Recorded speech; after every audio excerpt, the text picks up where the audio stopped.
প্রাচ্য ভারতী উচ্চ মাধ্যমিক বিদ্যালয়ের হীরক জয়ন্তী বর্ষ উদযাপন করা হয়। শুক্রবার স্কুল প্রাঙ্গণে হয়েছে বর্ণাঢ্য অনুষ্ঠান।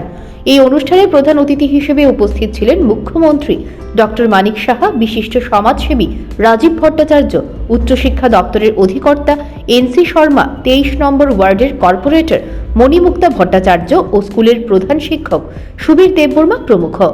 অনুষ্ঠানে বক্তব্য রাখতে গিয়ে মুখ্যমন্ত্রী ডক্টর মানিক সাহা বলেন, প্রাচ্য ভারতী স্কুল রাজ্যের মধ্যে একটি উল্লেখযোগ্য স্কুল।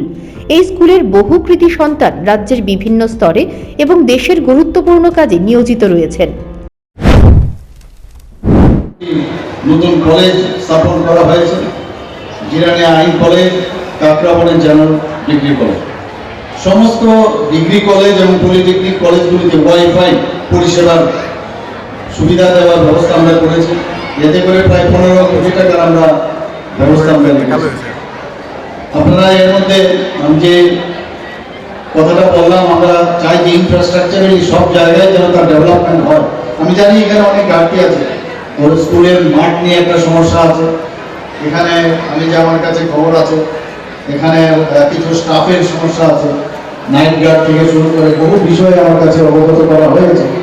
আমি বিষয়গুলো কেন এটা হবে এবং কিভাবে এই স্কুলকে সুরক্ষিত রাখা যায়, যারা এটার ভিত্তিপ্রস্তর বা এটাকে স্থাপন করেছে তাদের প্রতি তো অ্যাটলিস্ট আমাদের সেই সম্মান আমাদের দেওয়া উচিত, যে সেই স্কুলকে আরও কীভাবে সামনের দিকে আমরা এগিয়ে নিয়ে যেতে পারি। ব্রহ্মাদেবা International Buddhist University, Techno India University, Aryabhatta International University, সেইগুলো কিন্তু একটু আগে আমি বলেছি, সেইগুলো এখানে আমাদের বিধানসভায় আমরা পাশ করিয়েছি। আপনারা অনুষ্ঠানে বক্তব্য রাখতে গিয়ে প্রদেশ বিজেপি সভাপতি রাজীব ভট্টাচার্য বলেন, প্রাচ্য ভারতী উচ্চ মাধ্যমিক বিদ্যালয় অত্যন্ত সুনামের সঙ্গে কাজ করে চলেছে। তবে আগে এই স্কুলের আরও সুনাম ছিল। সেই সুনামকে ফিরিয়ে আনতে স্কুলের ছাত্রছাত্রী এবং শিক্ষকদের অনেক বেশি পরিশ্রম করতে হবে। হীরক জয়ন্তী বর্ষ উদযাপনকে কেন্দ্র করে স্কুলে স্বেচ্ছায় রক্তদান শিবির অনুষ্ঠিত হয়। আমার পূর্ববর্তী বক্তা, যিনি এই বিদ্যালয়ের প্রতিষ্ঠাতার পুত্র স্বপন কুমার চন্দ্র মহোদয়, আমাদের সামনে সংক্ষিপ্ত আকারে হলেও খুব সুন্দরভাবে এই ইতিহাসটাকে আমাদের তুলে ধরেছে।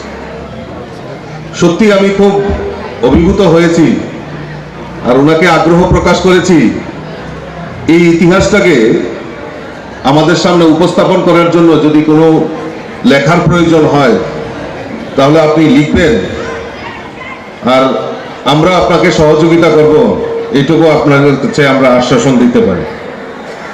যাই হোক, গৌরাঙ্গ মহাপ্রভুর 53তম মহোৎসব উপলক্ষে শুক্রবার মঠ চৌমোহনী বাজার ব্যবসায়ী সমিতির উদ্যোগে স্বেচ্ছায় রক্তদান শিবির অনুষ্ঠিত হয়। মঠ চৌমোহনী বাজারে হয়েছে রক্তদান শিবির। উপস্থিত ছিলেন মুখ্যমন্ত্রী ডক্টর মানিক সাহা, প্রদেশ বিজেপি সভাপতি রাজীব ভট্টাচার্য প্রমুখ। Bureau report, news prime Tripura.